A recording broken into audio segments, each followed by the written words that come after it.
Hi friends, it's Amanda joining you today for a Cocoa Vanilla Studio Happiness Collection layout. Thanks so much for being here and watching. Today's layout is all about fussy cutting and in particular with this gorgeous paper, Botanical Bliss. And you can see it's a fussy cutter's dream. I especially love the combination of orange and blue, colour opposites on the colour wheel of course, and just a gorgeous combination when together.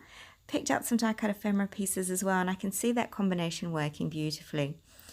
Now I'm putting that aside and I'm removing the die from the die cut backing specialty paper, and look how easy it is to remove. One piece of glue, that's it. Save that gorgeous beauty. We'll use her in another layout because that paper is far too pretty to waste. But now, if you weren't to have a cutting machine or you just want an easy day where you don't have to pull out your Cameo, look at that, a beautiful cut file look, very, very minimal effort. That's fantastic. Now, there's my gorgeous photo, center of my heart. So I'm putting a floral scented piece, well, a wreath anyway, around as a frame. Going to pop that in the center of my layout. And that gorgeous indigo paper is actually the reverse side of Botanical Bliss. So very pretty. For those of you that know me well, indigo is my favorite color.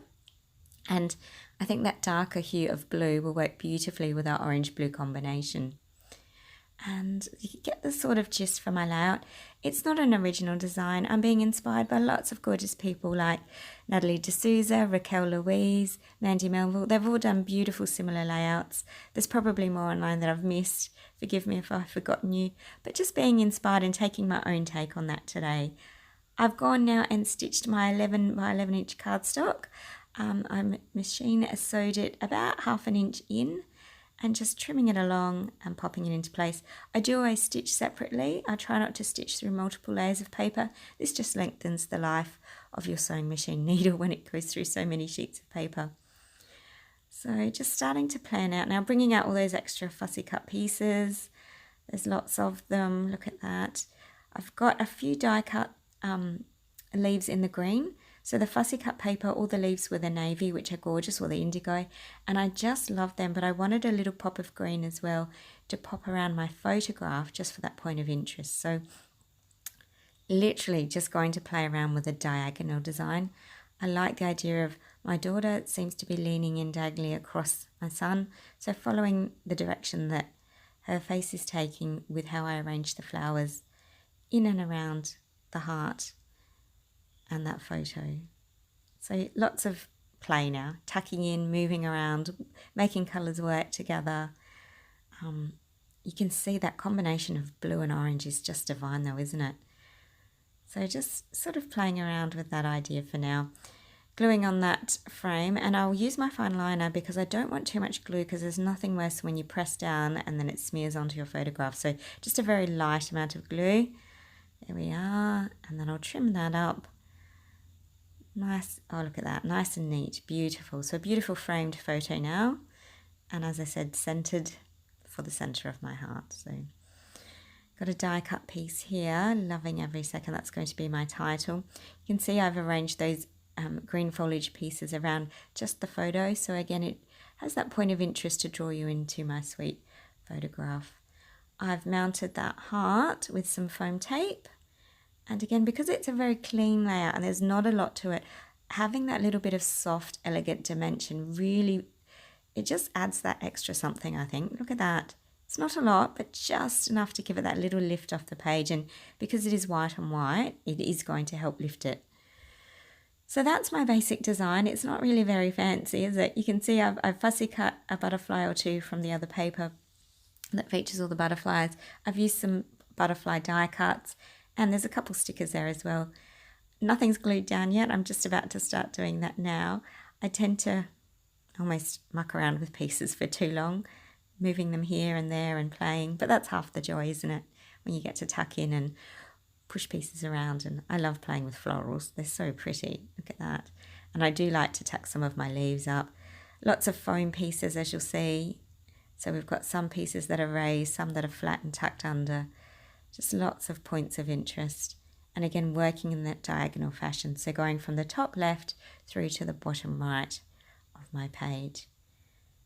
And I love those little pops of green just around the photo, just that little point of interest, that little something else that says, hey, look in the center first, look at my photograph. it's telling the story. And tucking in those butterflies, there you go, there's some accessory sticker ones there as well. And these are really cute, these little accessory sticker ones. They're a little bit tinier than the die cut or the fussy cut ones, and they're just really cute. So yeah, but I'll play around with them. I'll change my mind, move them around. But yeah, really pretty. And you can see it's a really simple design. Fussy cutting, you know, when you've got beautiful big blooms, it sort of, the design takes care of itself really, doesn't it? And you can just enjoy the beauty of that beautiful pattern paper and making the most of it.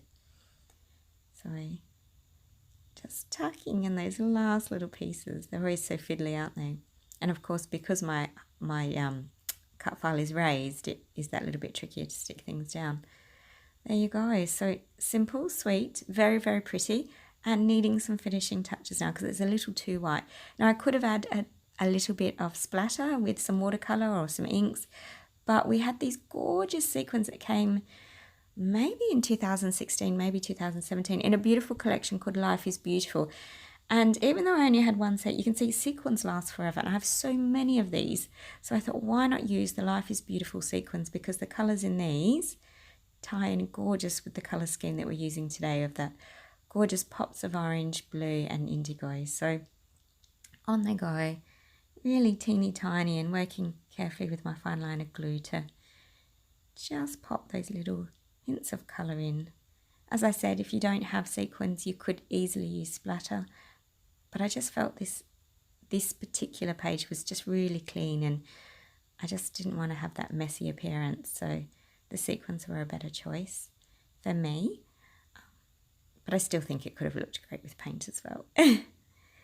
So on they go. The blue ones particularly shine up better on camera, but the peach colour were just gorgeous as well. So there we go. Lots of slow work when we're with sequins, isn't it? There we go, lots of careful placement. And again, trying to work through that diagonal area. There you go, you can see them a little bit, but I've pulled it up to camera, and as I looked at it on camera, I realised I probably need just a little hint more of colour. It's not quite grabbing you yet. So just a few more. And they're fiddly, of course, aren't they, sequins? Where will they go? Yes, I think we'll pop them there. So on again. And sometimes it's the fiddly things that are the most relaxing too, isn't it? It's just that quiet little work. You know, I've sat quietly in Fussy cut, and now I'm fiddling around with little sequins. It was actually a really lovely page to pull together. And for finishing touches, oh, hang on, need a bit more foam tape there. Because everything was raised through the centre, it really needed a little bit more to hold it in place, I think. There we go. Nope. Perhaps, there we are. And it's all in the details, especially when it's a clean page. It needs to be so perfect almost, really, doesn't it? Oh, and you can see where I cut the butterflies out of my accessory sticker sheet from earlier. I wonder if you will do it that way. Do you just peel your stickers straight off, or do you cut them out like I do and move them around lots? On with my journaling though, so you can see, yeah, happy little moments. Don't forget these days, good times together, cherish. And that's my layout. Really simple, really beautiful, and what a lovely way to incorporate fussy cutting into your layouts. I really hope you've enjoyed watching my video today. If you haven't already, please press the like and subscribe buttons to both my channel and the Coco Vanilla Studio channel. If you've got any questions or comments, don't hesitate to pop them down below, and I'll do my best to get back to you. And have a wonderful, happy, arty day. Thanks so much for watching. Bye.